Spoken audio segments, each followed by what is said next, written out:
Hi friends, welcome back to my channel. இன்னைக்கு நம்ம சேனல்ல சூப்பரான டிஃபன் ஐட்டம் தான் பார்க்க போறோம். ரொம்ப ஈஸியா செஞ்சிடலாம். மோர் களி வாங்க எப்படி பண்றதுன்னு பார்க்கலாம். கொஞ்சமா தயிர் எடுத்து புளிச்ச தயிர் இத வந்து மோரா கரைச்சுக்கலாம்.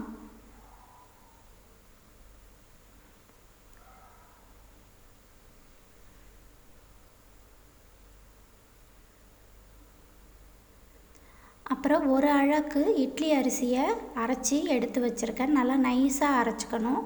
அரைச்சிட்டு புளிச்ச மோரை வந்து கொஞ்சம் கொஞ்சமாக இதில் ஊற்றி நமக்கு தேவையான அளவுக்கு உப்பு போட்டு கரைச்சிக்கலாம். நமக்கு எந்த அளவுக்கு புளிப்பு வேணுமோ எந்த அளவுக்கு உப்பு வேணுமோ போட்டு கரைச்சிக்கலாம்.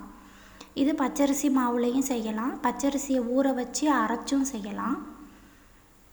புளிச்ச மோர் இருந்தால் உடனே இதில் ஊற்றி செஞ்சிடலாம். அப்படி இல்லைனாக்க புளிக்க வச்சு மாவை வந்து அரைச்சி ஒரு 1.5 நாளோ 2 நாளோ புளிக்க வச்சு நல்லா தண்ணி மாதிரி கரைச்சும் செய்யலாம். இப்போ ஒரு கடாயில் எண்ணெய் ஊற்றி கடுகு நல்லா பொரிஞ்சதுக்கப்புறம் உளுத்தம்பருப்பு சேர்த்திக்கலாம். உளுத்தம்பருப்பு நல்லா செவந்ததுக்கப்புறம் கொஞ்சமாக பெருங்காயம், அப்புறம் இதுக்கே ரொம்ப டேஸ்ட்டாக இன்னும் இருக்கணுங்கிறதுக்காக மோர் மிளகாய் போட்டிருக்கேன்.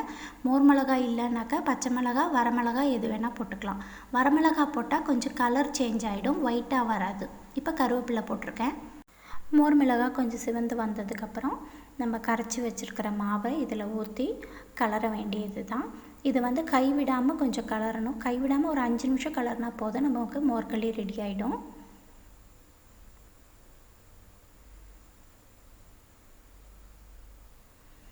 இந்த மாதிரி கலரிட்டே இருந்தோம்னாக்க 5 நிமிஷத்தில் நமக்கு மோர் களி ரெடி ஆகிடும். பாத்திரத்தில் ஒட்டாமல் வர வரைக்கும் கலரணும்.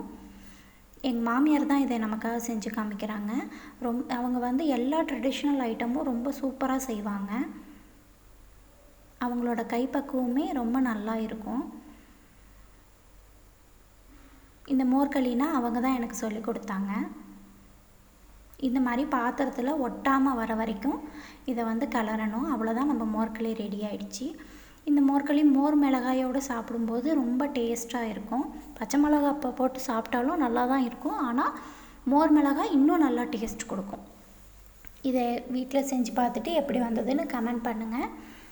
எங்கள் சேனலை லைக் பண்ணுங்கள், ஷேர் பண்ணுங்கள், சப்ஸ்கிரைப் பண்ணுங்கள். மறக்காமல் பெல் பட்டன் கிளிக் பண்ணிவிடுங்க. தேங்க்யூ.